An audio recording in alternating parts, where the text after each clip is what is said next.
നന്ദി ബെയിലിച്ചന്ദ്രൻ വളരെ പ്രചോദനപ്രദവും ക്രിയേറ്റീവായിരുന്നൊരു ഉദ്ഘാടന പ്രസംഗമായിരുന്നു. അദ്ദേഹം മാധ്യമ ക്ലാസ്സുകളെടുക്കുന്ന ജേർണലിസം ക്ലാസ്സുകളെടുക്കുന്ന ഒരാൾ അക്കാഡമിക് സ്റ്റൈലിൽ തന്നെ അത് അവതരിപ്പിക്കുകയും ചെയ്തു. അതിൻ്റെ എല്ലാ പ്രസക്തിയെക്കുറിച്ച് 2 വർഷങ്ങളിൽ അദ്ദേഹം സംസാരിച്ചു. ഈ ചടങ്ങിനെ അദ്ദേഹം വളരെയേറെ കോൺട്രിബ്യൂട്ട് ചെയ്തു. അതേസമയം ഫോർമാലിറ്റീസ് നിരത്തിക്കൊണ്ട് തന്നെ ഇൻഫോർമൽ ആക്കുക എന്നുള്ളതാണ് ഇതിൻ്റെ ഒരു സ്റ്റാസിൻ്റെ ഒരു പ്രത്യേകത. അതുകൊണ്ട് തന്നെ ബാക്കിയുള്ളവരുടെ ഇപ്പം ഒരു അനുവാദത്തോടുകൂടി MS സാറിൻ്റെ സഹപ്രവർത്തകനും അദ്ദേഹത്തിൻ്റെ മേലധികാരിയുമൊക്കെ ആയിരുന്ന സമ്പൻ സാറ്, ഫാഷൻ ഇൻസ്റ്റിറ്റ്യൂട്ടിലെ ഡയറക്ടർ സമ്പൻ സാറ്, നമ്മുടെ തിരുവനന്തപുരം നഗരത്തിലെ കേരളത്തിൻ്റെ തന്നെ സാംസ്കാരിക രംഗത്തെ നായകൻ എന്ന് പറയപ്പെടാവുന്ന അദ്ദേഹം MS സാറിനെ ആദരിക്കാനാണ് ഇത് ചെയ്തിട്ടുണ്ട്. അത് അല്പം കൂടെ കഴിഞ്ഞാൽ വേറെ ഫംഗ്ഷനിൽ പോവുകയാണ്. അതുകൊണ്ടാണ് ഇത് നിങ്ങൾ അനുവാദത്തോടെ ചെയ്യുന്നു.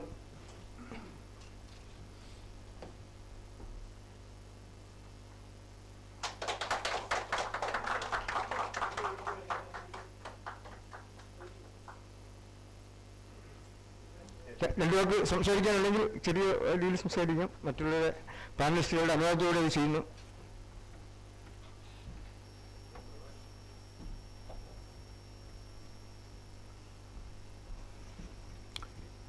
വേദിയിലെയും സദസ്സിലെയും എത്രയും ബഹുമാന്യരെ, അശീതി ആഘോഷിക്കുന്ന എൻ്റെ സ്നേഹിതൻ ശ്രീ M.F. തോമസ്, ഞാൻ പത്രത്തിൽ നിന്നാണ് വാർത്ത അറിഞ്ഞത്.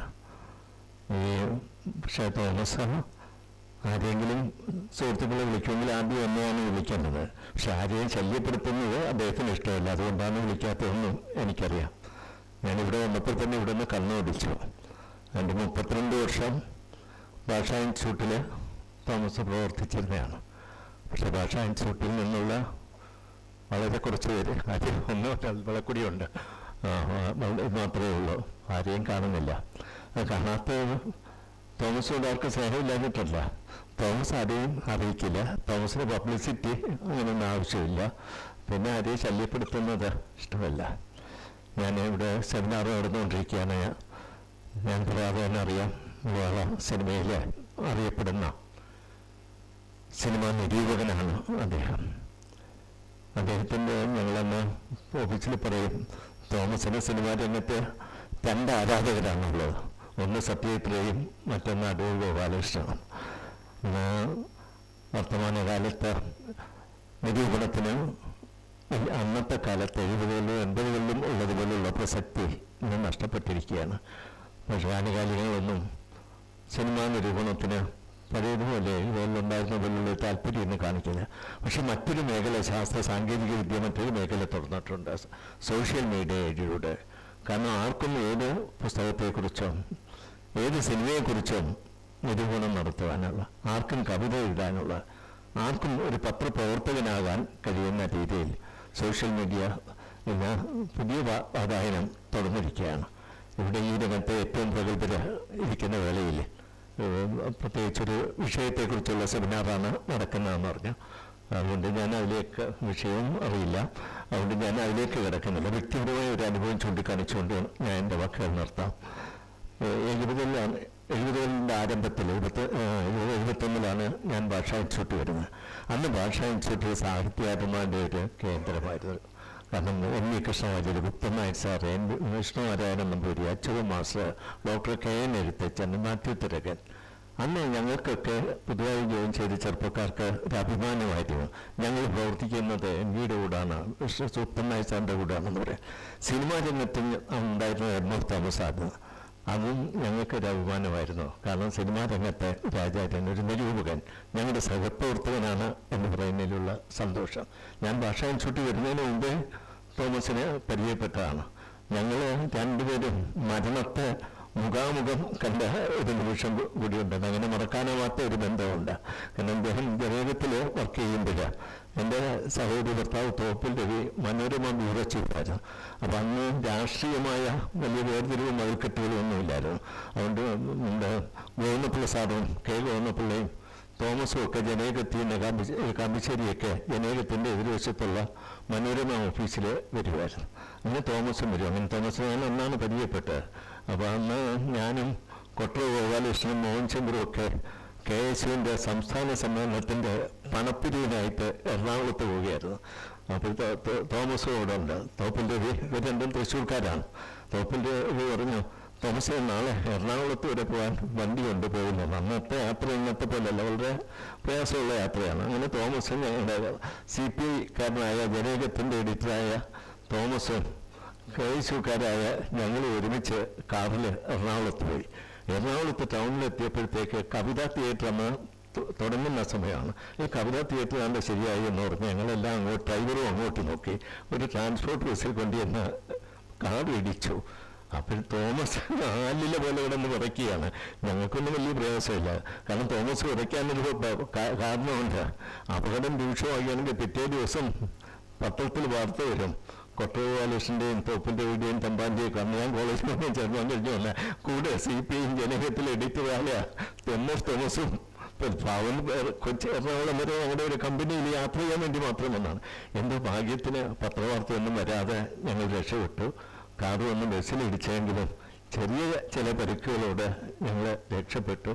അങ്ങനെ ഒരു മരണത്തെ മുഖാമുഖം കാണുന്നതിലും എന്നോടൊപ്പം തോമസ് ഉണ്ടായിരുന്നു. ഞങ്ങളുടെ ഒരു കുടുംബം പോലെയാണ് ഞങ്ങൾ ഭാഷാ ഇൻസ്റ്റിറ്റ്യൂട്ടിൽ കഴിഞ്ഞിട്ടുള്ളത്.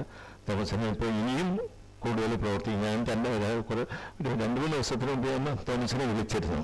ഞാൻ പറഞ്ഞ തോമസ് ഈ വീട്ടിൽ ഒതുങ്ങിയിരിക്കരുത്, എനിക്കും തോമസിനും ഒരേ പ്രായവും ഒരേ മോഹവും ഒക്കെയാണ്, എനിക്കും 80 അപ്പോൾ ഞാൻ തോമസിനോട് പറഞ്ഞു, ഞാൻ ഒരു ദിവസം 2-3 മീറ്റിങ്ങിന് പോകുന്നു, പുസ്തകം എഴുതുന്നുണ്ട്, രാവിലെ 5 മണി തൊട്ട് ഞാൻ ആക്റ്റീവാണ്, താമസം ഇതിനൊക്കെ ആക്റ്റീവ്, അല്ലെങ്കിൽ നമ്മളൊക്കെ കിടപ്പ് രോഗികളായി പോകും എന്ന് 2 ദിവസത്തിന് മുമ്പ് ഞാൻ തോമസിനോട് പറഞ്ഞു. അത് ആവർത്തിച്ചുകൊണ്ട് ഇനിയും ഈ ചലച്ചിത്ര രംഗത്ത് തന്നെ നമ്മൾ സാഹിത്യത്തിലായാലും ഏതിലായാലും ഒരു തട്ടകം നമുക്ക് വേണം. എല്ലായിടവും കയറി പിടിച്ചിട്ട് കാര്യമില്ല. തോമസ് എന്നൊരു തട്ടകമുണ്ട്, ആ തട്ടകത്തിൽ ഒന്നുമുണ്ട്, സിനിമാ രംഗത്ത് ഒന്നുമുണ്ട്. ഇനിയും കൂടുതൽ സംഭാവനകൾ ചെയ്യാൻ തോമസിന് കഴിയട്ടെ. ഇനിയും നമുക്ക് ഇതുപോലെ തന്നെ 1000 പൂർണ്ണചന്ദ്രന്മാരെ കണ്ടത് ആഘോഷിക്കാനും നവതി ആഘോഷിക്കാനും ഒക്കെ കഴിയട്ടെ എന്ന് ആശംസിച്ചുകൊണ്ട് എൻ്റെ വാക്കുകൾ നിർത്തുന്നു. നന്ദി. എനിക്ക് 5:30 മണിക്ക് വേറൊരു അപ്പോയിൻമെൻ്റ് ഉണ്ട്, അതുകൊണ്ട് പോകാൻ അനുവദിക്കണമെന്ന് കൂടി അഭ്യർത്ഥിക്കുന്നു. അപ്രതീക്ഷിതമായി എത്തിയ അതിഥി അദ്ദേഹം സർക്കാരിൻ്റെ സാംസ്കാരിക നയ രൂപീകരണ സമിതികളുടെയൊക്കെ ചെയർമാനൊക്കെ ആയിട്ട് പ്രവർത്തിക്കുകയും ഇനിയും പ്രവർത്തിക്കേണ്ട ആളാണ്. സിനിമാ നിർവഹണത്തിൻ്റെ പ്രസക്തി ഉൾപ്പെടെയുള്ള ചലച്ചിത്ര സംസ്കാരത്തിൻ്റെ പ്രസക്തിയെക്കുറിച്ചൊക്കെ അദ്ദേഹത്തിൻ്റെ നയരൂപീകരണത്തിൽ ഉൾപ്പെടുത്തും. ഈ വന്ന കുറിച്ചൊക്കെ ഈ സദസ്സിനെ ഈ മുഹൂർത്തത്തെ ധന്യമാക്കി അദ്ദേഹത്തിന് പ്രത്യേകം നന്ദി പറയുന്നു. അടുത്ത ഈ വിഷയം അവതരിപ്പിക്കുന്നത് വിഷയം അവതരിപ്പിക്കുന്നത് PS പ്രദീപാണ്. PS പ്രദീപ് ഒരേ സമയം ചലച്ചിത്ര നിരൂപകനും സിനിമാ നിരൂപകനും ഒരു സാഹിത്യ നിരൂപകനും കൂടിയാണ്.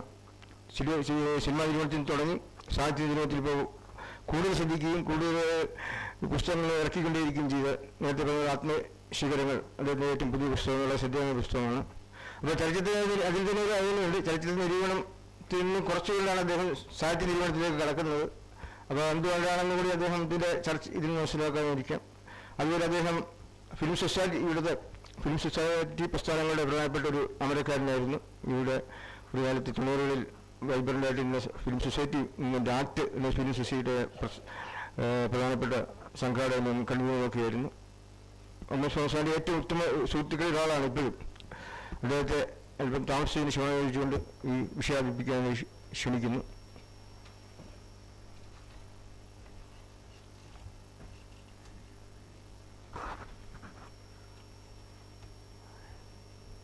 ഇന്നത്തെ നമ്മളെ അവതരിക്കുന്ന ബഹുമാന്യനായ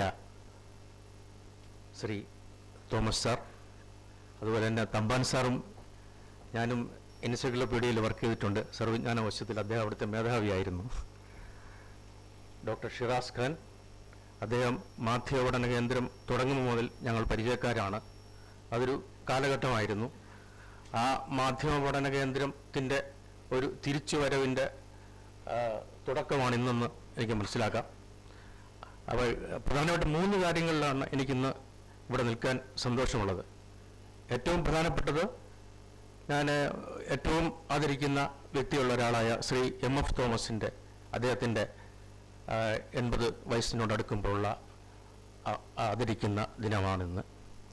അതുപോലെ തന്നെ മാധ്യമ പഠന കേന്ദ്രം എന്ന ഒരു കാലത്ത് വളരെ ക്രിയാത്മകമായി സൃഷ്ടിപരമായി പ്രവർത്തിച്ചിരുന്ന ഡോക്ടർ ഷിറാസ് ഖാനും കൂട്ടരും പ്രവർത്തിച്ചിരുന്ന ആ സാംസ്കാരിക സംഘത്തിൻ്റെ ഒരു പ്രസക്തി ഇന്നുണ്ട്. അങ്ങനെ ഒന്നിൻ്റെ പ്രസക്തി ഇന്നുണ്ടെന്ന് ഞാൻ മനസ്സിലാക്കുന്നു.